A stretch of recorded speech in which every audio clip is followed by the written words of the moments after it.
Iron ചെയ്യൂലേ, പിന്നെന്തിനാ role ചെയ്തിട്ട് സാരി പ്രീപ്ലീറ്റ് ചെയ്യുന്നത്? ഈ ഒരു വീഡിയോ ഫുൾ കാണുമ്പോൾ തന്നെ നിങ്ങൾക്ക് ഈ ഒരു ഡൗട്ട് വന്നു തുടങ്ങും. അതുകൊണ്ട് തന്നെയാണ് ആദ്യമേ ഈ ഒരു കാര്യം ഞാൻ പറയുന്നത്. സാരി റോളിംഗ് എന്ന സർവീസ് നമ്മളിവിടെ കൊടുക്കുന്നുണ്ടെങ്കിൽ പിന്നെ എന്തിനാണ് സാരി ഫുൾ അയൺ ചെയ്തിട്ട് നമ്മൾ പ്രീപ്ലീറ്റ് ചെയ്യണം?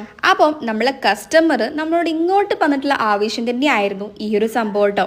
ഞാൻ ഇതുവരെ ഇങ്ങനത്തെ ഒരു സംഭവം ചിന്തിച്ചിട്ടുണ്ടായിരുന്നില്ല.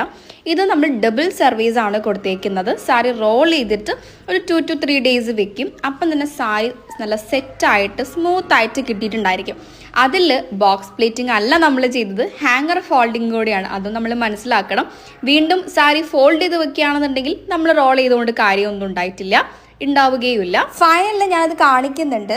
സാരി റോൾ ചെയ്തിട്ട് ഞാനത് ഹാങ്ങർ ഫോൾഡ് ആണ് ചെയ്യുന്നത്. അപ്പം അതിന്റെ നീറ്റ്നെസ് എന്ന് പറയുന്നത് സത്യം പറഞ്ഞാൽ എടുത്ത് പറയേണ്ട കാര്യം തന്നെയാണ്. വോയിസ് ഓവർ ചെയ്യുന്നതുകൊണ്ട് പശു കരയുന്നതും നായ കുരയ്ക്കുന്നതും എല്ലാം ഉണ്ടാവും. അതൊന്നും സ്കിപ്പ് ചെയ്യാട്ടോ, കാരണം നമുക്ക് അവരുടെ വായ അടച്ചു വെക്കാൻ വേണ്ടി കഴിയും. ഈ കാണുന്നതാണ് ഹാങ്ങർ ഫോൾഡ്. ഇതും അറിയാത്ത ഒരുപാട് പേരുണ്ട്, അതുകൊണ്ടാണ് എടുത്ത് പറയുന്നത്.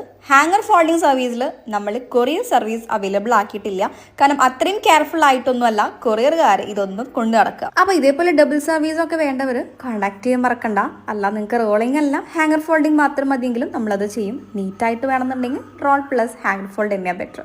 ബൈ.